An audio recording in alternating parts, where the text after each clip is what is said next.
எனக்கு பத்திரிகை நண்பர்களுக்கு இந்த வழக்கு சம்பந்தமான அப்டேட், ஏன்னா என்ன கிராஸ் கொஸ்டின் பண்ணோம், என்ன பதில் சொன்னார், என்ன கேள்வி கேட்டோம் அப்படிங்கிறது இப்போ நான் சொன்னால் அது சப்ஜுடிஸ் மேட்டருங்கிறனால நான் பேச முடியாது. அதனால் முழுமையாக முடித்த பிறகு அது உங்களுக்கு பொதுவெளியில் நான் கேட்டிருக்கக்கூடிய எல்லா கேள்விகளும், சேது சமுத்திர கெனால் ப்ராஜெக்டிலிருந்து, சாராய ஆலையிலிருந்து, குடும்பம் நடத்தக்கூடிய நிறுவனத்திலிருந்து, இன்று அவர் கோர்ட்டுக்கு வந்த கார் எந்த நிறுவனத்தினுடைய பெயரில் இருக்கு, அவருடைய அஃபிடவிட், வாங்கியிருக்கக்கூடிய கடன், இது சம்பந்தமான எல்லா கேள்விகளையும் கூட இன்று கேட்டிருக்கின்றோம். அடுத்து வரக்கூடிய குறுக்கு விசாரணையின் பொழுது இன்னும் நிறைய கேள்விகளை கேட்க இருக்கின்றோம். அதனால் பத்திரிகை நண்பர்களுக்கு வேற கேள்வி இருக்குதுன்னா கேளுங்கண்ணே, பதில் சொல்றோம். ஏங்கண்ணே கேள்வி இருக்கா? சொல்லுங்கண்ணே. ஐயா, அவருடைய கிராஸ் எக்ஸாமினேஷன் கண்டினியூ ஆகுதுங்க ஐயா. 2.25 காலுக்கு விமானம் இருப்பதாக அவருடைய வழக்கறிஞர் அவர்கள் நீதிமன்றத்தில் சொன்னாங்க. அவங்க கேட்டுக்கொண்டதன்படி ஒரு புதிய தேதி கேட்டிருக்கிறாங்க. அந்த புதிய தேதியில் மறுபடியும் அந்த கிராஸ் எக்ஸாமினேஷன் குறுக்கு விசாரணை கண்டினியூ ஆகும் ஐயா. அவருக்கு மார்ச் முழுவதுமே பாராளுமன்றம் இருக்கின்ற காரணத்தினால அவர்கள் நீதியரசரின் முன்பு பாராளுமன்றம் முடிந்து தேதியை கேட்டிருக்கிறாங்க. ஏப்ரல் முதல் வாரத்தில், ஏப்ரல் 7ஆம் தேதி அந்த தேதி கொடுத்துருக்குறாங்க. ஏப்ரல் 7ஆம் தேதி அண்ணா. RS பாரதி அவர்களுடைய தேதி எப்பண்ணா? மார்ச் 10ஆம் தேதி அவருடைய வழக்கு அன்னைக்கு நடக்குங்க. ஆமாங்க அண்ணா. அண்ணா கேள்வி அண்ணா கொஞ்சம் சத்தமா கேளுங்கண்ணே.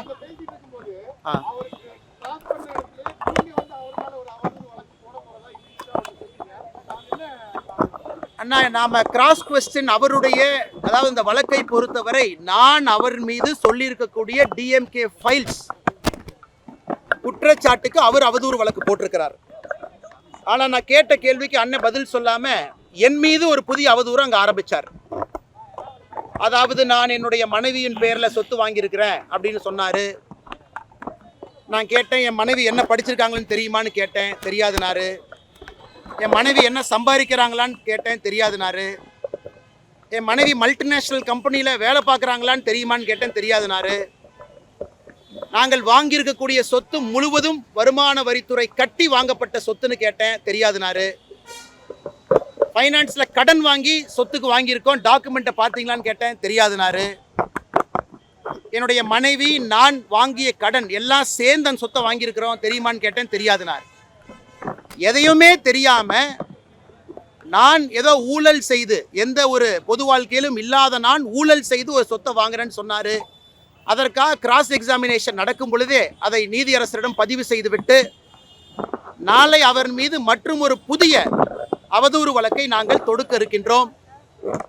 எங்களுடைய வழக்கறிஞர்கள் அண்ணன் குமரகுரு அவர்கள் வழக்கறிஞருடைய தலைவராக இருக்கிறாங்க. அவர் அனுமதி வாங்கி அண்ணன் பால் கனகராஜ் அவர்கள் எங்களுடைய மூத்த வழக்கறிஞர், அவர் இந்த அவதூறு வழக்கை மற்றும் தொடுக்க போறோம். அதனால் இந்த கேஸை பொறுத்த வரைக்கும் நாங்கள் விடப்போவது கிடையாது. நான் அந்த அவதூறு வழக்கில் சொத்தை எப்படி வாங்கணும், எங்களுடைய பேங்க் அக்கௌண்ட்டில் நானும் என் மனைவியும் திருமணத்திற்கு பிறகு 15 ஆண்டுகளில் எவ்வளோ சம்பாதிச்சிருக்கோம், என்னுடைய மனைவி எந்த நிறுவனத்தில் IIM பெங்களூரில் படித்த பிறகு மும்பையில், பெங்களூரில், சென்னையில் வேலை பார்த்த நிறுவனத்தில் வாங்கியிருக்கக்கூடிய சம்பளம், எக்ஸ்ட்ரா நாங்கள் வாங்கிய கடன் அனைத்தையும் அந்த அவதூறு வழக்கின் பொழுது பொதுவெளியில் வெளியிட இருக்கின்றோம். அதே போல இன்னொன்று சொன்னாரு, நான் சென்னையிலே தங்கியிருக்கின்ற காரணத்தினால நண்பர்கள் இந்த DMK ஃபைல்ஸ்ல சொல்லியிருந்தேன் வீட்டு வாடகை கொடுக்குறாங்க அப்படின்னு. அதையும் ஒரு அவதூறாக சொன்னார். அதுக்கு நான் பதில் சொன்னேன். நான் சென்னையில் இருப்பது பாரதிய ஜனதா கட்சியினுடைய மாநில தலைவர் என்கின்ற பொறுப்பினால் மட்டும்தான் இருந்தேன். எனக்கு சென்னையில் பிஸ்னஸ் எதுவும் கிடையாது. கட்சி பொறுப்புக்காக கோயம்புத்தூர், கரூர்லேருந்து சென்னைக்கு வந்தேன். அப்போ கட்சிக்கும் நம்முடைய வீட்டுக்கும் இருக்கக்கூடிய தொடர்பு, கட்சிக்கு என்னுடைய நண்பர்கள் யாரெல்லாம் எனக்கு சார்பாக கட்சிக்கு பணம் கொடுத்துருக்குறாங்க, அந்த பணத்தை கட்சி எப்படி எனக்கு பேங்க் அக்கௌண்ட்ல செலவு பண்ணியிருக்காங்க, எல்லாத்தையும் அந்த அவதூறு வழக்கில் கொண்டு வர போகிறோம்.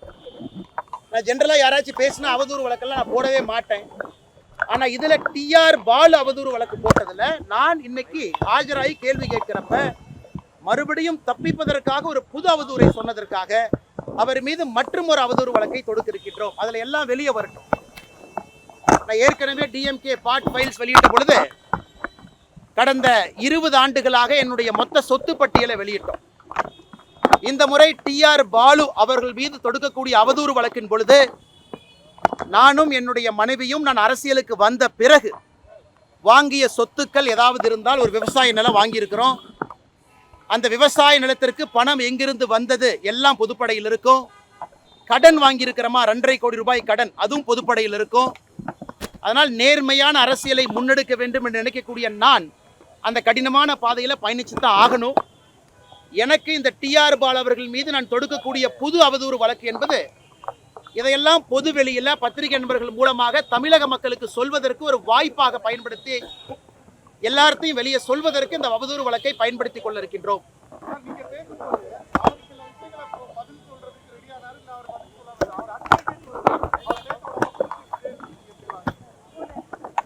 அண்ணா, ஒரு மூத்த தலைவர் அவர்கள் அவரே சொல்லியிருக்கிறார், நான் திராவிட முன்னேற்ற கழகத்தில் 58 ஆண்டுகளாக உறுப்பினராக இருக்கிறேன். 68 ஆண்டுகளா?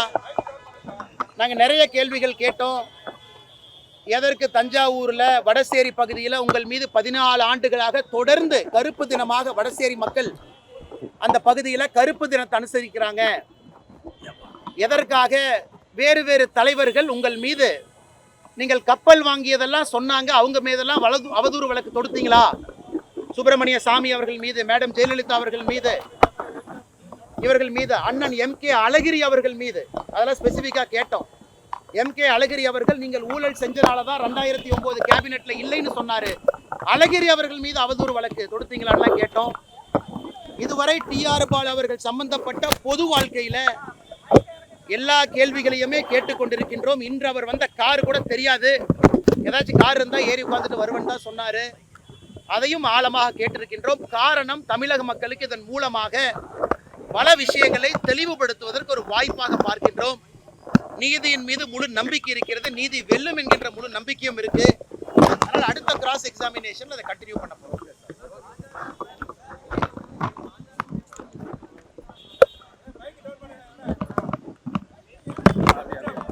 ஆனா இதை நான் முன்னு பின்னு பேசுற ஆள் நான் கிடையாது.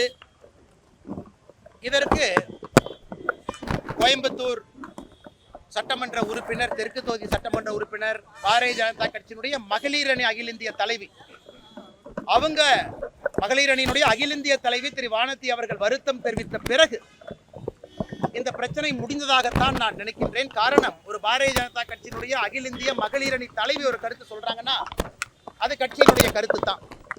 அதன் பின்னாடி அண்ணாமலை என்ன, நீங்க என்ன சொல்றீங்க, அவங்க என்ன சொல்றாங்க, அவங்க என்ன சொல்றாங்கன்னு சொன்னாலும் கூட அகில இந்திய மகளிர் அணியினுடைய தலைவியினுடைய கருத்து வருத்தம் தெரிவித்த பிறகு அது கட்சியினுடைய அதிகாரப்பூர்வ கருத்தாகத்தான் நான் பார்க்கின்றேன். அதற்கு மேல நான் எதுவும் பேச விரும்பல. அதே நேரத்தில் சகோதரர் விஜய் அவர்கள், மாற்று அரசியல் கட்சியில் இருக்கக்கூடிய நண்பர்கள் பொது வாழ்க்கைக்கு வந்திருக்கிறாங்க. எல்லோருக்குமே ஒரு திக் ஸ்கின் தேவைப்படுகிறது. இன்னைக்கு கூட என் மனைவியை பற்றி கிராஸ் எக்ஸாமினேஷன் பேசுறப்பவே சொன்னாங்க.